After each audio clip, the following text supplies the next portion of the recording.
Hello, hello everyone. It's Tonya with Scribbles in Time. I'm going to do a flip through today of my latest journal. And this is a wallet style journal. So you'll see it's very small.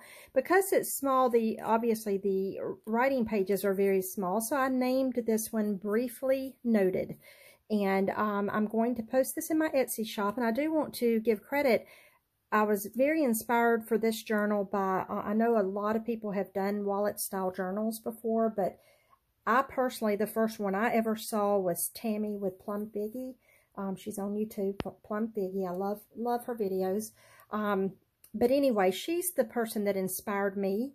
And my friend Pam and Dee, we have gotten together in the past, and I've been saying, you know, I want to try a wallet journal.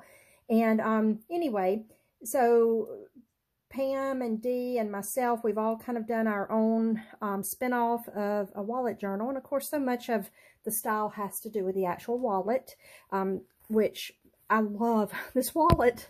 It has a very aged look to the leather. It's definitely a multi-toned leather. It looks like there's like, you know, like folds and creases in it. It is a very thick journal. That's the top, the side, and the bottom. It's when it's closed together, I already measured with the closure on, and I was at about 2 inches of thickness, but when you take the closure off, it's about 3 3/4. So it's definitely very gator mouthed. Now, me personally, this is the way I would set this journal out. I love, and it's so hard to see it on camera. It's just very hard to see. But in person, it's very cool just sitting out like that. But you could keep the closure on it to keep it more closed. I just don't like hiding this leather. But anyway, that's me. The length of this wallet journal is 5 inches. And the width is 4 inches. And I will try to make this very quick. It's obviously very small pages because of the size. So all total, there are 60 writing surfaces. That's counting front and back of the pages. And I'm going to go through first and show you the pages in the journal. They're mostly pretty plain or lined and coffee stained for writing. I myself, when we were talking about doing a wallet journal, I said that I would want to keep this. I probably would keep like my debit card in one, but I would want to keep this to keep notes of, you know, different events or things, you know, keep this in my purse. It turns out that it's probably too thick for a purse. So we joked and said, well, maybe just keep it in the car. But now I think it would be a beautiful little table book. But anyway, so going through the pages real quick. This first page, I put this vintage lace on. It has leaves embroidered on it, but they're the same tone. You know, it's white on white, so it's very hard to see them. Just quickly flip through. Most of these pages are pretty self-explanatory. This is some vintage fabric here. This has, I keep holding this up. I'm not used to, I've zoomed in because this is a small book, so I'm not used to, I'm used to having to pick my books up and hold them closer to the camera. Some little flower, like embroidery trim.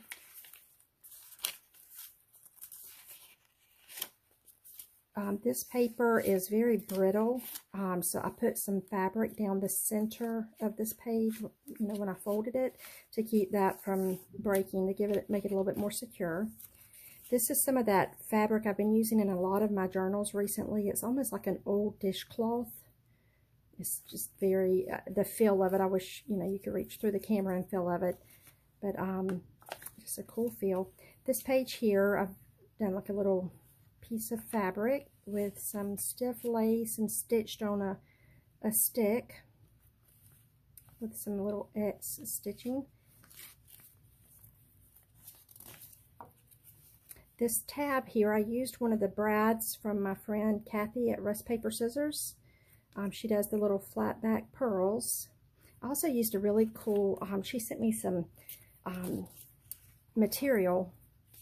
So this is a blank check. I'll go back to that story. This is a blank check that Dee gave to me. There's no printing on it, and I just love that. But yeah, Kathy sent me some material with flowers, like painted on the material, and she said that her and her kids used to do that when they were younger, and recently they went and on some kind of little trip or something, and anyway, so they did some, and she sent some of them to me, and they're so cool. And Kathy, if you're watching this, I would love a tutorial on that. It's just really pretty. I'll show that to you in just a moment.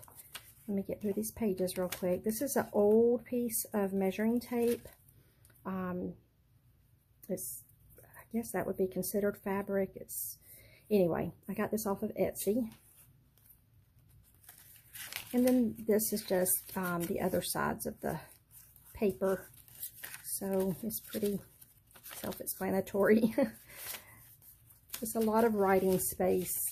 I don't normally do this much writing space. I'm usually more of a art paper, and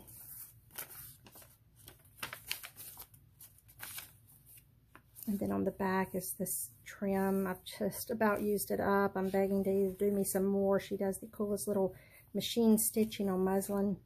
All right, so let's go through the pockets of the wallet now. I've filled the pockets. First of all, I want to tell you I lined the pockets with muslin, just to give it more of less of a wallet look and more of a pouch look. I've attached this old watch. It's non-functional. You can see it's missing the back, and it can be tucked in there. I kind of like it hanging like this, but it adds bulk to it definitely adds bulk to it because it's kind of thick, but it's really pretty. Inside of this zipper pocket here, I put this old, I think it's 1937.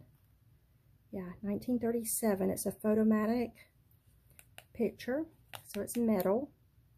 Sorry about the glare. And that goes in that little spot there. Here is an old picture of a little baby girl. I did attach a little fabric tag here. Getting frame. Dropping it. So yeah, it's got the little fabric tag attached to that. And it just slides in here. And then there's a tag here. There's another pocket back here, which I did not put anything in. You can, put a folded piece of paper in there. It's very tight to get to because of, the thickness of the watch and everything, if you do put that in the pocket. But you can hide a little note in there if you want. There's a tag there. I'm going to flip on over to the other side, and let's show these pockets real quick. Again, this kind of shows you how tight that is. I put, on this side, I did put a vintage card. But it is tight, getting it in and out. It's not so much that it's tight, it's just there's not a lot of clearance room. There's a tag. You can jot a note down on that. An old photograph in this little slot. No date, it's just old. And then a small little bitty tag with a little gold eyelet. And then I love this card with the little brownie elves on it. And then tucked in this back pocket here is an old savings transaction book. And I tried to look for like the year on the book, and the earliest year I see is 1937. And I can't really tell when it stops. I'll do a quick flip through on that, but you can see it started in 1937, and then it's used, that was like 1939, and then it kind of starts getting kind of hard to, that was like 41 right there, 1941. But after that, I don't think you can really tell the year on any more of them. And then that's the last completed page. I think there's like 2 or 3 blank pages. I tuck that in there.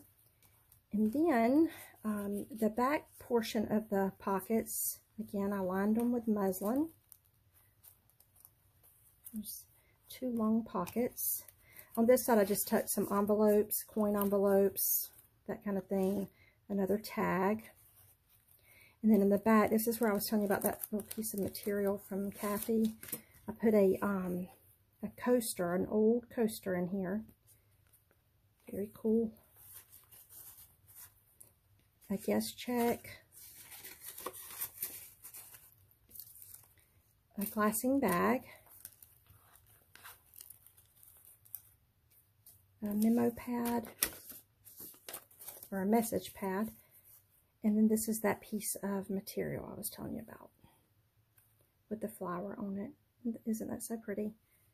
You can kind of see where the paint went through onto both sides. And I started to attach this to a page in here, and it would look gorgeous that way. And, you know, whoever gets the journal could certainly do that. If I keep it myself, I might go in and do that. But for now, I did put it in here like this because I actually love being able to pull it out and touch it. But anyway, so that's that. That pretty much completes the flip through. So yeah, it's a thick one. If you have any questions, please let me know below. And if you like the video, please give me a thumbs up. Hopefully I'll hear from some of you. If you have any comments or anything, I would love to hear from you. And y'all have a blessed day.